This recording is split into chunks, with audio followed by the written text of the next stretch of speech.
Bom dia, graça e paz da parte de Cristo Jesus, tudo bem? Aqui é o pastor Reginaldo Valim, pastor da Cobim, pastor da Igreja Evangélica Irmãos Menonitas em Itopava Central. Graças a Deus eu tenho a alegria de fazer parte de uma família extraordinária chamada Convenção Brasileira das Igrejas Irmãos Menonitas, da qual eu hoje tenho a honra e a satisfação de fazer parte da liderança nacional da convenção.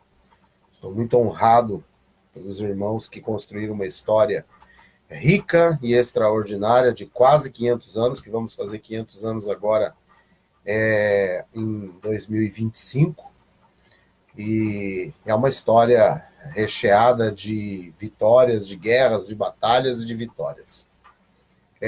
Eu quero compartilhar um texto hoje com vocês que se encontra em Hebreus, capítulo de número 4, versículo 12, que diz o seguinte, que a palavra de Deus, ela é viva e eficaz e mais afiada que qualquer espada de dois gumes. Ela penetra ao ponto de dividir a alma e espírito, juntas e medulas, e julga os pensamentos e intenções do coração. Eu quero começar essa live com vocês refletindo um pouquinho em cima de uma pergunta. Quais os perigos quando não permitimos que as nossas motivações e princípios sejam confrontados pela palavra de Deus? É interessante de que a gente encontra um texto muito legal para a gente pensar sobre isso, lá em 1 Crônicas, capítulo de número 21, que é o texto que vai tratar do assunto quando Davi permitiu que Satanás enchesse o seu coração com uma ideia de fazer um recenseamento. É incrível que como que uma coisa tão normal, tão rotineira, corriqueira, pode se transformar em um problema violento. E a história de 1 Crônicas, capítulo 21, é uma história assim. É uma história de que a decisão de um rei de fazer o recenseamento do povo, saber quanto que é o seu exército, quanto de poder de fogo ele tem, quanto poder de munição ele tem e tal, possa se transformar num caos. Essa história de 1 Crônicas, ela só não termina pior porque Davi, quando percebe o tamanho da encrenca que ele se meteu, ele se arrepende e volta atrás. Porém, o estrago já estava feito. Mais de 70 mil pessoas já haviam morrido e o anjo estava pronto para continuar o massacre quando Davi se arrepende e então Deus dá a Davi alternativas para que Davi possa encerrar aquele ciclo de insanidade, de consequências de suas decisões. Bom, isso é uma coisa que eu tenho me preocupado bastante nos últimos tempos, que é uma questão de que quando nós não cuidamos das nossas motivações, dos nossos princípios, não alinhamos motivação e princípio com a vontade de Deus, o tamanho da encrenca que isso pode gerar. E, infelizmente, muitos pastores estão enfrentando uma série de problemas e muitos líderes estão enfrentando uma série de problemas exatamente porque não discerne, não ouve a palavra de Deus, não volta para a palavra de Deus em meio a algumas decisões que precisam tomar na vida. Bom, o que Davi vai colher é um negócio maluco, gente. Nós precisamos tomar cuidado de que sempre nós voltemos para a palavra de Deus e permita que ela busque em nós as motivações pelas quais a gente está fazendo algumas coisas. O texto de 1 Crônicas vai dizer assim: então Satanás levantou-se contra Israel e incitou Davi a levantar o censo de Israel. Disse Davi a Joabe, vou ler aqui, disse Davi a Joabe e aos chefes do povo: ide, levantai o censo de Israel desde Berseba até Dan, e trazei-me a apuração para que eu saiba o seu número. Então disse Joabe: multiplique o Senhor, o teu Deus, a este povo 100 vezes mais, Porventura, ao rei, meu senhor, não são todos servos do meu senhor? Por que requerer isso, meu senhor? Por que trazer assim culpa sobre Israel? Porém, a palavra do rei prevaleceu contra Joabe, pelo que saiu Joabe e percorreu todo Israel, então voltou para Jerusalém. Deu a Joabe e Davi o recenseamento do povo, e havia em Israel 1.100.000 homens que puxavam da espada, e em Judá eram 470.000 homens que puxavam da espada. Porém, os de Levi e Benjamim não foram contados entre eles, porque a ordem do rei foi abominável a Joabe. Versículo 7. Tudo isso desagradou a Deus, pelo que feriu a Israel. Se a gente continuar lendo o texto, você vai ver que mais de 70.000 pessoas morreram por causa dessa decisão de Davi. Quando nós não permitimos que a palavra de Deus, que é a única fonte, é o único filtro, a palavra de Deus é o único filtro para discernir entre corpo, alma e espírito, e o texto vai dizer que a palavra ela penetra ao ponto de dividir a alma e espírito, juntas e medulas, e julgar as intenções, pensamentos e intenções do coração, que é a questão mais profunda da nossa vida, é aquilo que está na nossa alma, porque elas são consequências de feridas, de medos, de inquietações, de inseguranças, e, consequentemente, essa questão profunda da alma do ser humano, ela influencia nas intenções do coração e nos leva a tomar decisões com motivações e princípios errados. Muitas vezes nós tomamos decisões com um monte de justificativa de que nós queremos ver o reino de Deus crescer, queremos ver o reino de Deus avançar, tomamos decisões que queremos melhorar financeiramente, que queremos que a nossa igreja cresça para a glória de Deus, enquanto que muitas vezes algumas coisas não são para a glória de Deus.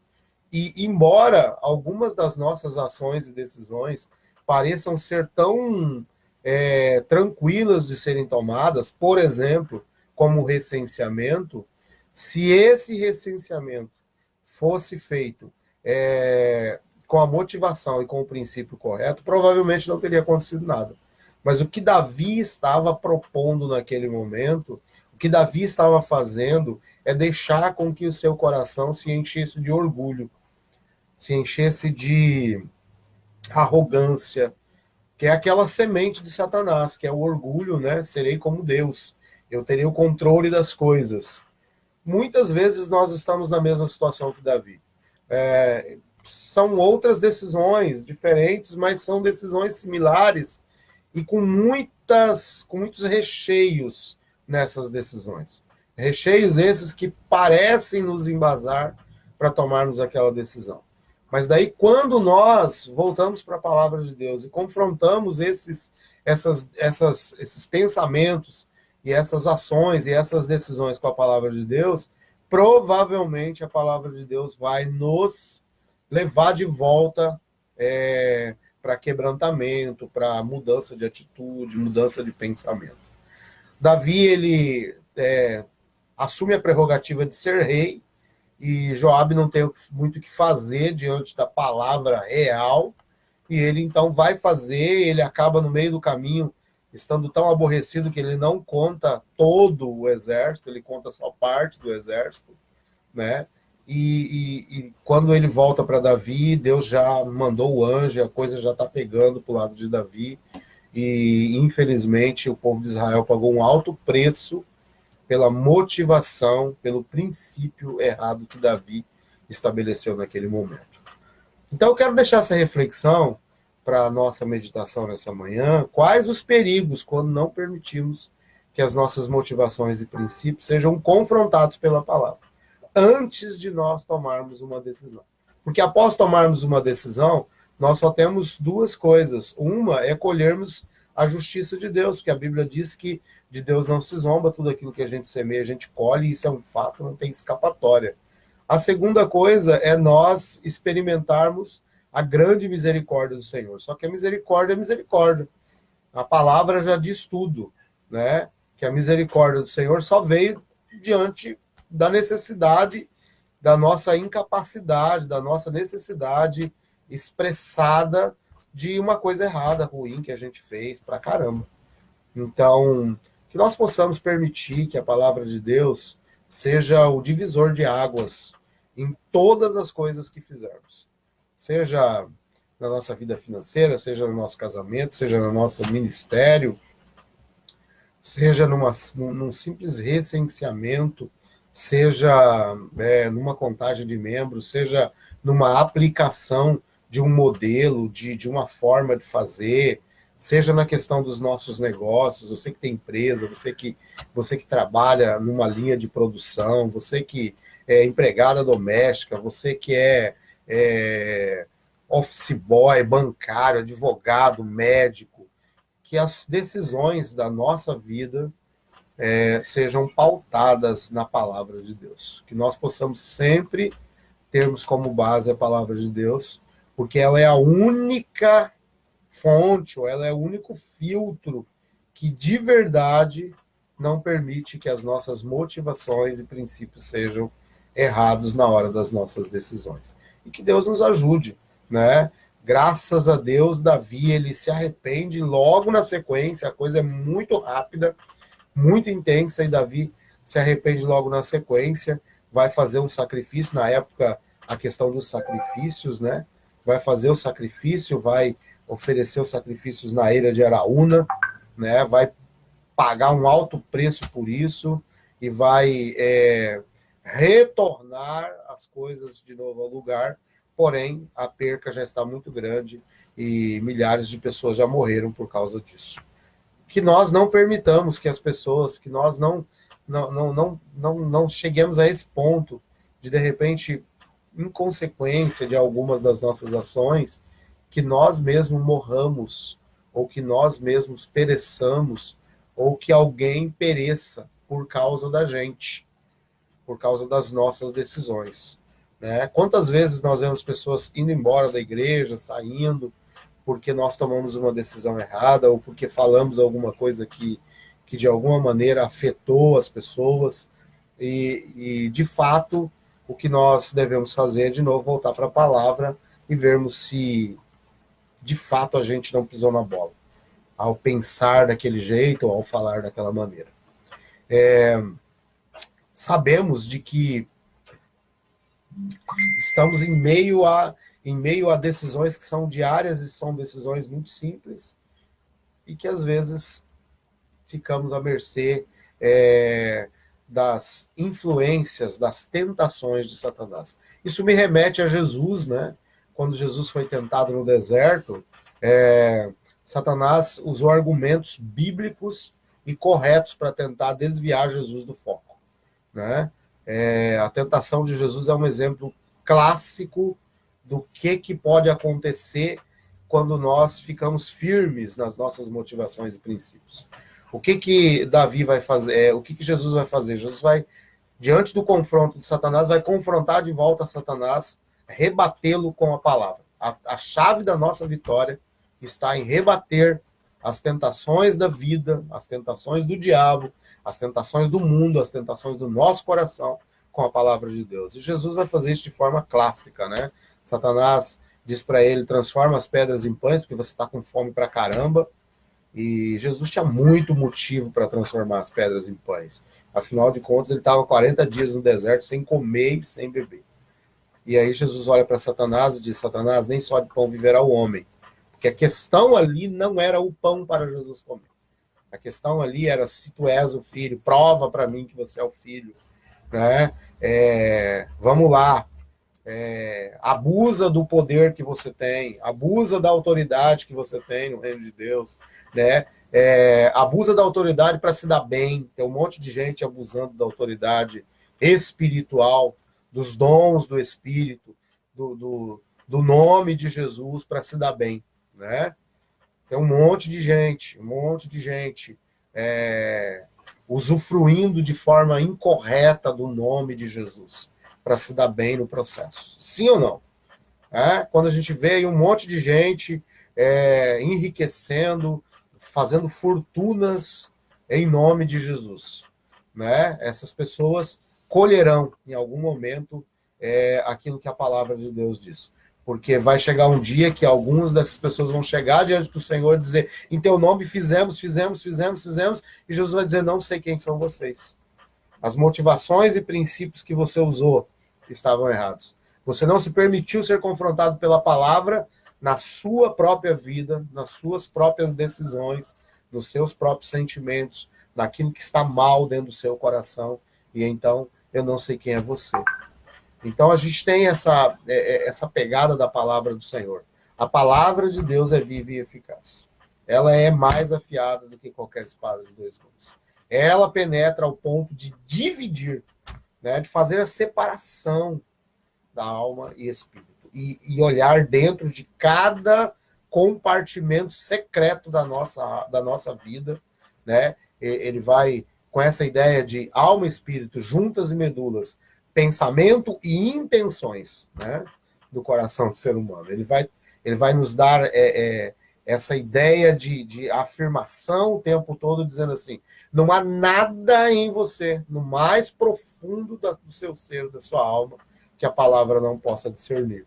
Então, meu desafio é: vamos voltar para a palavra de Deus, vamos parar com algumas coisas e vamos voltar para a palavra do Senhor, porque a palavra do Senhor vai nos ajudar a viver uma vida que glorifique o nome do Senhor Jesus. A palavra vai nos ajudar a discernir se aquela decisão, aquela vontade ou aquela necessidade, entre aspas, é de fato uma necessidade.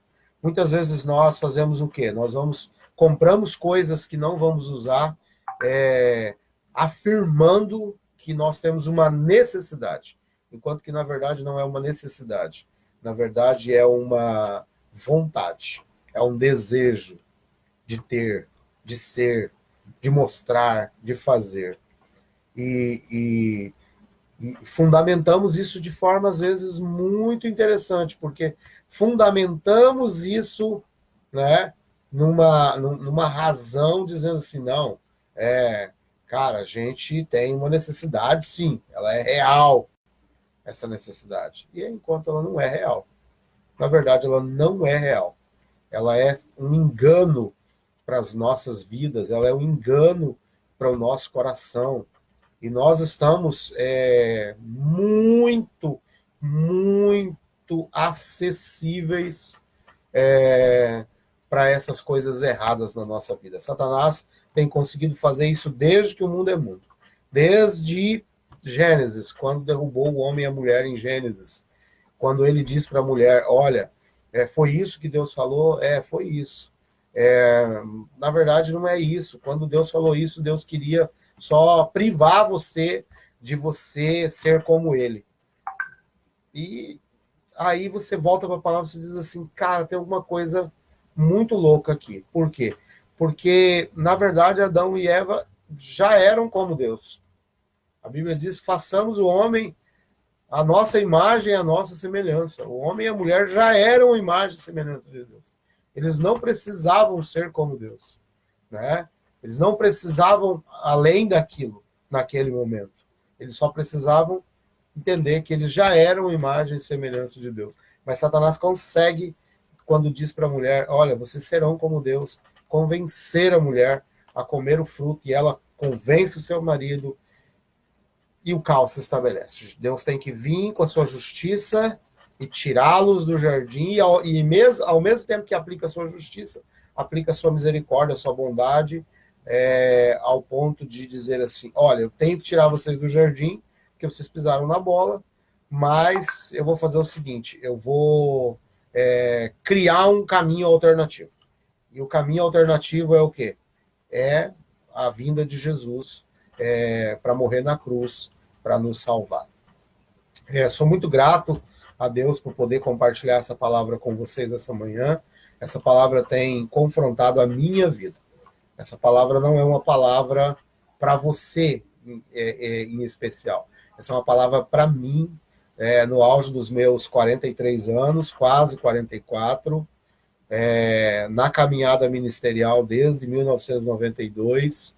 Então, aí lá se vão 26 anos que eu estou envolvido na obra de Deus, e em períodos de forma mais intensa, menos intensa, e agora tão aprofundado na vivência, né, do ministério pastoral, fazendo parte de uma instituição que é fantástica, que é a Convenção Brasileira Irmãos Menonitas, fazendo parte de uma instituição incrível, que é a ICOMB, que é a nossa convenção internacional, fazendo parte de uma instituição incrível, que é a MB Mission, estando em todos esses fóruns de alguma maneira, né?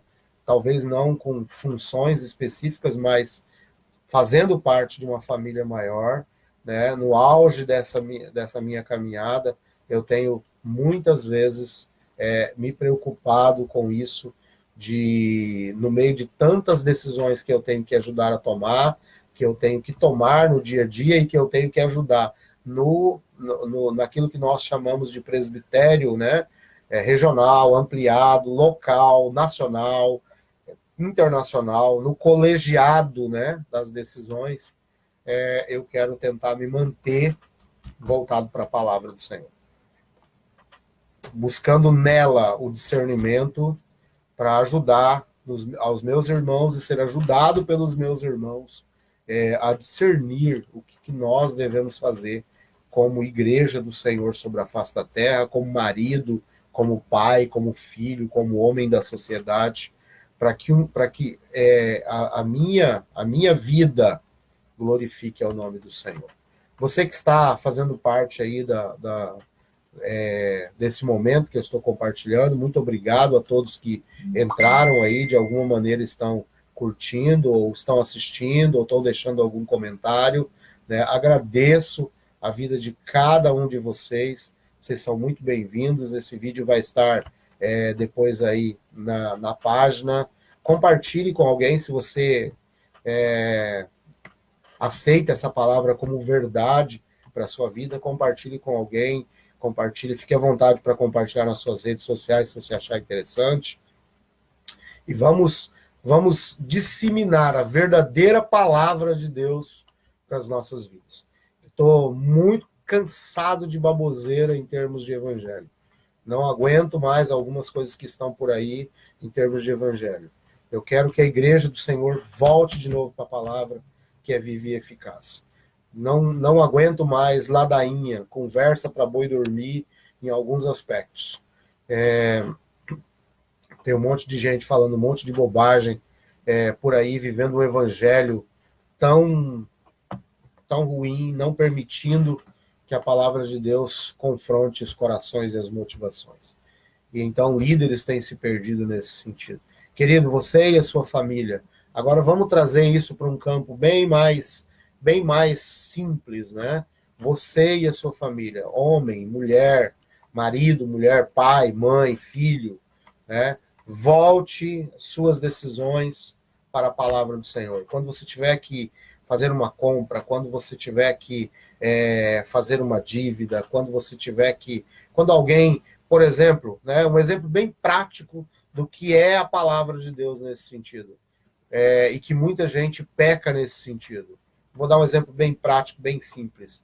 Por exemplo, o simples fato de você emprestar o seu nome, ser fiador de alguém, você vai contra o que a palavra de Deus diz para você, que é viva e eficaz. Que motivação te leva a emprestar o seu nome, ser fiador de alguém, por exemplo, se a palavra de Deus diz para você não ser fiador de ninguém? E aí a gente diz assim, cara, mas é muita ruindade a gente não ser fiador de alguém que está num momento de crise. A minha pergunta é, você tem condições de pagar a dívida de quem você está sendo fiador? Então, quando você vai lá ser fiador de alguém num carro, numa casa ou numa compra de uma loja, você tem condições, você tem essa grana no banco para você pagar essa dívida? Se você não tem, querido, não seja fiador de ninguém, porque a palavra de Deus diz para você que é assim que você deve se comportar. Você só pode ser fiador de alguém se você tiver recursos o suficiente para pagar a dívida que aquela pessoa está contraindo, sendo você o fiador. E aí? O que a gente faz com relação a isso? A gente não volta para a palavra, se torna fiador de alguém, alguém vai lá, ferra com o nome da gente, e a gente perde o amigo, às vezes sai da igreja, e a gente entra numa neura terrível por causa de uma decisão simples, mas que a palavra de Deus já orientou há séculos de que a gente não deveria fazer. A gente ouve isso do gerente do banco. Não empreste cheque, não empreste cartão, não empreste teu nome para ninguém. Teu nome é seu nome, ele é sagrado para você. Mas a gente faz isso, sim ou não? Quem é que não fez isso algum dia? Né? Então, o que nós deveríamos fazer? Entender o que a palavra de Deus diz. A palavra de Deus diz assim, ó, se você for emprestar o seu nome para alguém, você precisa ter a grana para pagar a dívida daquela pessoa.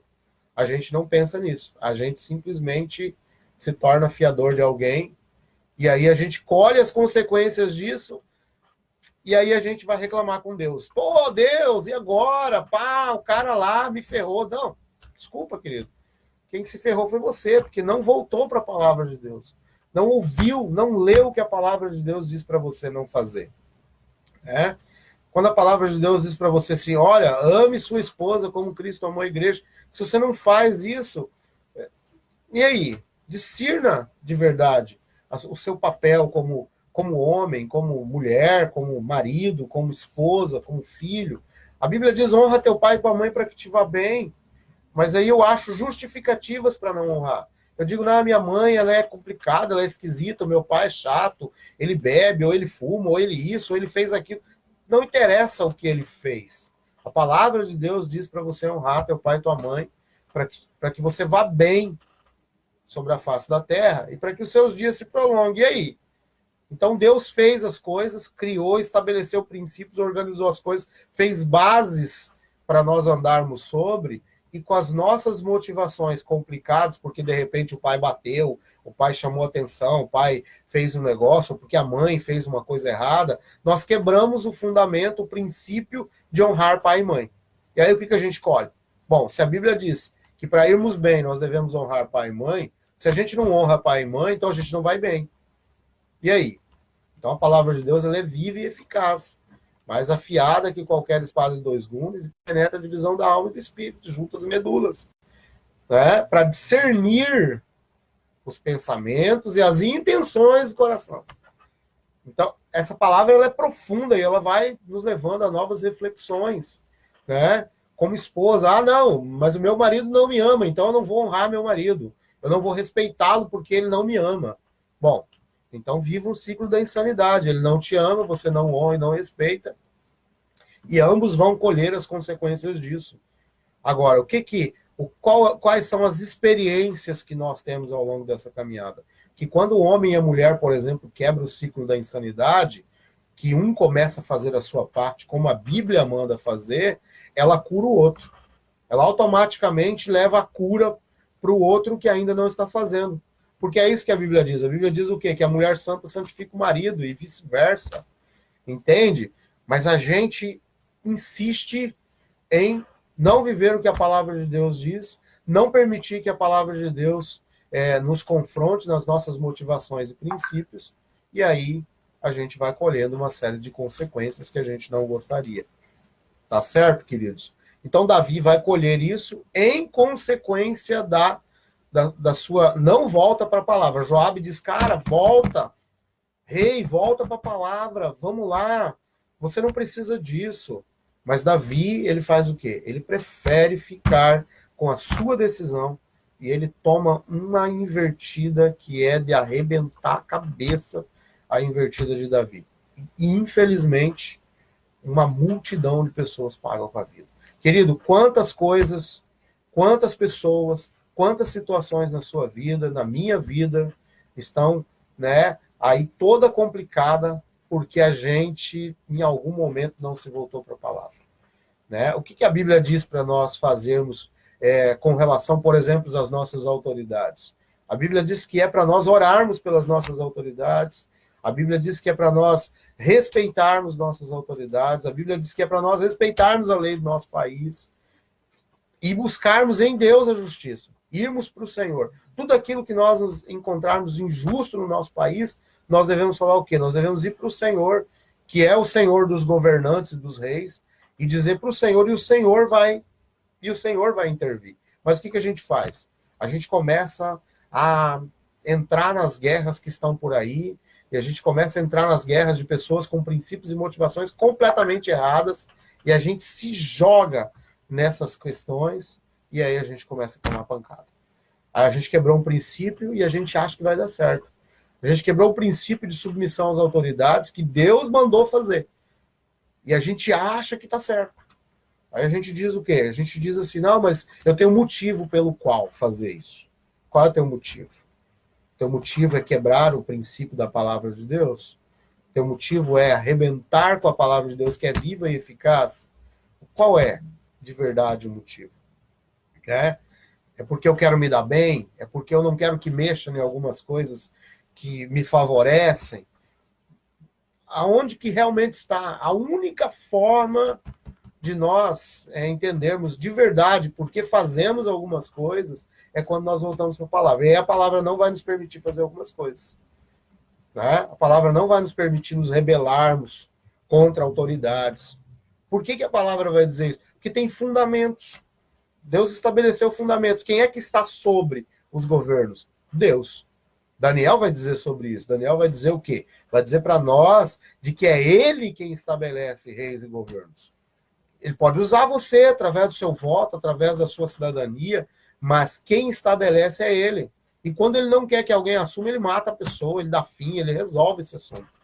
Né? Mas nós não entendemos. Aí nós ficamos quebrando princípios em nome de algumas coisas, mas no fundo, se nós permitirmos que a palavra de Deus confronte nossas motivações e princípios, nós vamos descobrir que lá no fundo do nosso coração tem motivos e princípios errados que estão norteando nossas decisões com relação a algumas coisas. Isso é no trânsito, isso é na nossa vida financeira, isso é no nosso relacionamento com o cônjuge, com os filhos. Às vezes nós, não, eu quero o bem do meu filho, por isso ele tem que fazer medicina. Você quer mesmo o bem do seu filho, da sua filha, ou você está querendo, né, cumprir através do seu filho algo que você não conseguiu para a sua vida?